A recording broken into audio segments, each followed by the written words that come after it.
As we walked to the bedroom, Melinda continued to protest angrily, saying it wasn't right to snoop around someone's home.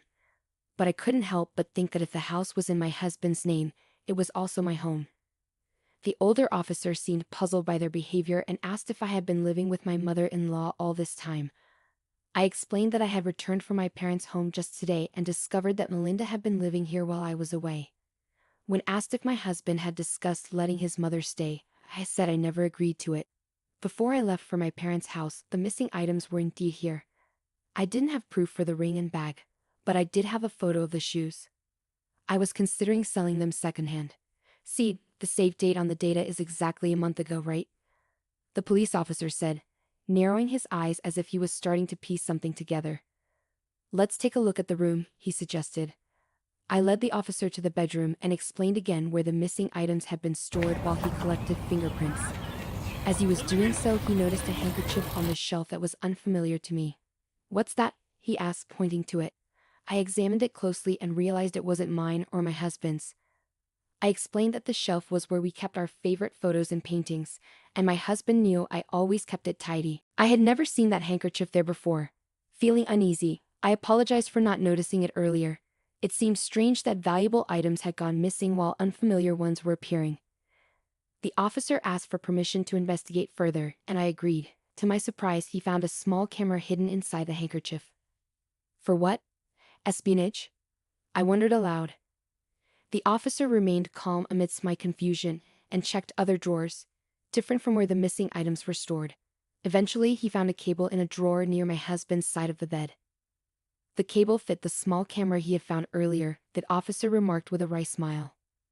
The mother's behavior is a bit suspicious, but the husband seems fishy too. I struggled to understand the situation and asked, "What do you mean? Your husband may have installed this camera." The officer explained that they found a cable for playback and wanted to check the video. "Can I use that computer?" he asked, pointing to my husband's laptop. Confused but hopeful to uncover the truth, I agreed. The officer connected the camera to the laptop effortlessly, and the laptop recognized it, opening up the menu. He selected a command and chose a random file from a folder. To our shock, the video displayed our bedroom. I went with the officer to the living room where my husband and Melinda were waiting. Melinda immediately complained, but we had to undergo questioning, feeling like criminals. My husband was also in a foul mood, dismissing it as a fuss over nothing. "Enough. Whose fault is this?" I exclaimed in anger, slamming my hand on the living room table. "I'm still recovering from giving birth, and they made me run around in panic like this. How dare you act so brazenly after what you've done?" "I know everything now. Look at this," I said, taking the laptop from the officer and playing the video we had just seen. My husband and Melinda gasped as they watched themselves on screen, rummaging through the bedroom shelves, taking my ring and bag, and leaving. In the video, my husband was telling Melinda about selling the stolen items. "We can both have some fun," Melinda laughed, surprising me with her carefree attitude. "Who would have thought she had such sellable items?" she remarked. "It's hard to prosecute family living together for theft," she added, seemingly unfazed. "Mom, you're amazing, so knowledgeable, so shameless," my daughter chimed in. Despite their misdeeds being pointed out, they showed no signs of guilt. Instead, the conversation suggested they were proud of their cunning. I couldn't believe that the culprits were inside the house all along. My agitation and anger grew, while my husband looked scared. Melinda still denied any wrongdoing, despite being clearly seen in the video. "Okay, since you insist, let's watch this," I said, playing a different video. "Oh, come on. What about your wife?" Melinda exclaimed, trying to deflect attention. The video showed Melinda intimately engaged with a much younger man on a bed. She seemed unconcerned about her husband, referring to him as Rocky and expressing happiness about their affair. "Don't worry, I'll give you some money," she assured the younger man, wrapping her arms around his neck. It was as if she was trying to absorb his youthfulness. Though I hadn't seen it before, it resembled something straight out of a club scene. "Thank you, Melinda. I love you, you're so sweet," I said sarcastically as we watched the video. Melinda's alluring voice and actions on screen made even my husband look away, unable to bear it. The young officer seemed queasy, on the verge of saying, "Ew," while the older officer quietly scolded him. "Hey, stop it. Don't show such nonsense," Melinda yelled, her face turning bright red. My husband, perhaps feeling it wasn't his concern, seemed about to laugh at Melinda losing her composure. Really, Tommy? You think it's funny, huh? I challenged him, playing another video. As the videos played on, revealing my husband's affairs, the young police officer burst into uncontrollable laughter while the older one scolded him again. In one video, Ashley was stroking my husband's head, asking how many other women he was seeing. My husband responded with practiced lines, claiming she was the only one. The pattern repeated with the other women, each time promising gifts in exchange for secrecy. It was clear my husband had been leading a double life, lavishing gifts on these women. You might have noticed he's making a huge loss buying brand name items for each encounter, I remarked bitterly. The only video showing Melinda's actions was that one, suggesting the recording button was accidentally left on, capturing the moment. Melinda not only stole my things, but also got caught in her own actions. Rest assured, it's not some peculiar hobby to watch Melinda's actions, or maybe it is. Melinda and my husband, embarrassed and exposed even to the police, were pale and slumped in defeat. But it wasn't over yet. Just as I thought this, the intercom rang. "They're here," I said. Melinda looked at me with a tired face, but I ignored her gaze and went to the entrance to welcome Bruce. When Melinda saw Bruce, she lost her words and screamed. "Seems like you were cheating in your son's house, huh?" I told him. No, it's not like that," my husband protested. "What do you mean it's not?" Bruce asked. "Cecil, could you play the video?" "With pleasure," I said, casting a cold glance at the bewildered Melinda. Bruce burst into loud laughter as he watched her flirtatious video. "An old woman like this seducing a young man for money, aren't you ashamed?" he joked. Melinda blushed furiously, her previously defiant attitude gone. "That was funny. Let's see my son's too. Let's see how much he's grown," Bruce said, laughing while focusing on a particular part of my husband in the video. After watching all the infidelity videos, Bruce commented with a straight face, "Both mother and son letting young people take their money. Beyond disappointing, it's pitiful." Needless to say, Melinda and my husband would have preferred being laughed at. What we learned from my questioning was that Melinda accidentally found out about my husband's affairs. She kept it secret in exchange for using our house to meet her own lover. For Melinda, it was embarrassing to be seen with a much younger man, and her lover, lacking money and having a wife, couldn't easily find places to meet. For my husband, having the freedom to invite girls he met online without going out was cheaper and much more convenient. Thus, Melinda and my husband, keeping each other's affairs secret, turned this house into their paradise of indulgence, becoming accomplices. Their arrangement worked by one leaving the house while the other met their lover. Melinda never imagined the videos would be accidentally recorded. "I'm sorry, Cecile." "Bruce, I'll return the money. Do anything, please forgive me," Melinda and my husband begged, bowing their heads.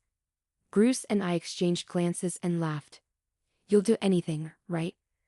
"Indeed, anything," we both said. Of course, they answered. "Then let's divorce," we declared simultaneously, leaving my husband and Melinda in shock. "You said you'd do anything, right?" "Let's get a divorce," I insisted. "No, wait. Anything but that, please," Melinda pleaded desperately, but Bruce refused without hesitation. The divorce was not retracted. My husband, too, was crying and deeply apologizing, but I did not withdraw the divorce either. Thus, only hours after returning from my parents' home post-childbirth, my divorce was decided upon under police supervision.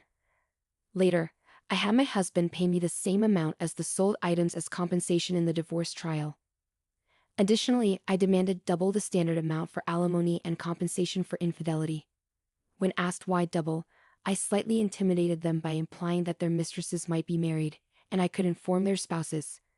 This was mainly a bluff, as I didn't even know their names at the time. The threat seemed effective immediately, given the number of mistresses involved.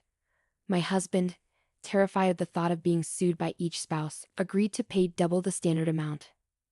Meanwhile, Bruce furiously obtained the lover's contact details from a crying Melinda and called him over. He informed the lover and his wife of the affair, leading to their divorce too. Both spouses demanded compensation from their cheating partners in the divorce trials. Though I promised not to inform the mistress's spouses, I never said I wouldn't demand compensation from the mistresses themselves.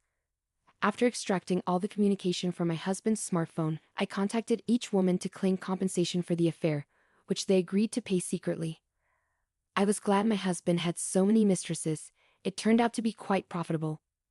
But as a single mother without a steady job, I knew I could never have too much money. Turning the harm I suffered into financial compensation didn't erase the damage done. So with a substantial sum of money, I divorced my husband. 8 years have passed since then. Eventually, my husband ended up paying compensation to his mistresses' spouses too. Their husbands, noticing their wives suddenly had a lot of money, grew suspicious. This led to the discovery of the affairs, resulting in some divorces. My husband, now overwhelmed with debt from the numerous compensations, was offered help by a certain woman, whom he thought was a goddess descended. However, she turned out to be a bad influence. He thought they were close to marriage, only to find out later she was already engaged to another man. My husband had spent what little money he had on a ring and dates for her, only to end up with a big loss and a broken heart. He never learns. Of course, I can't muster any sympathy for him, I thought to myself. Melinda, having proposed marriage to her affair partner after her divorce, was spectacularly rejected. Still, she didn't give up, repeatedly ambushing him on his commute until she was cautioned under a public nuisance ordinance. Naturally, that was the end of her relationship with her lover, who, as Bruce said, had only seen her as a wallet from the start. Well, everyone should be able to see it. Melinda was the only one who hadn't realized she was being used. It's a laughable tale. As for Bruce, after separating from Melinda and becoming estranged from his son, I worried about him being alone. But it seems the compensation money from the divorce trial sparked an interest in bonsai. Now, he's happily involved in a circle with people who share his hobby. That's a relief, though I didn't expect it. I looked him up, and sure enough, he'd even set up an SNS account. I've discreetly followed you, father-in-law, and me, honestly fed up with men. Marriage, no more, and still going strong. As a single mother, I relied on my parents until my child was old enough for daycare, then started job hunting, juggling child rearing. It took about a year. But I found a great company that's understanding of single mothers. There are others like me there, so although we sometimes work late, we're usually allowed to leave on time. I used to think single mothers had to work non-stop, but with proper allowances and just my daughter to care for, we live quite normally without extravagant luxuries. There's talk of a promotion when my child reaches middle school. I haven't decided yet, but I want to consider what will make my daughter happiest and my parents too. Despite everything, the joy comes from meals shared with my daughter and sometimes my parents. Oh, I did well to leave that man. Serves him right. He never even got to be called dad by my adorable daughter. My marriage ended in a crazy way, but as a parent I still hope my daughter finds a good person and has a happy marriage. Until the day she brings home a wonderful man, I'll do my best as a mother. So off to work again today.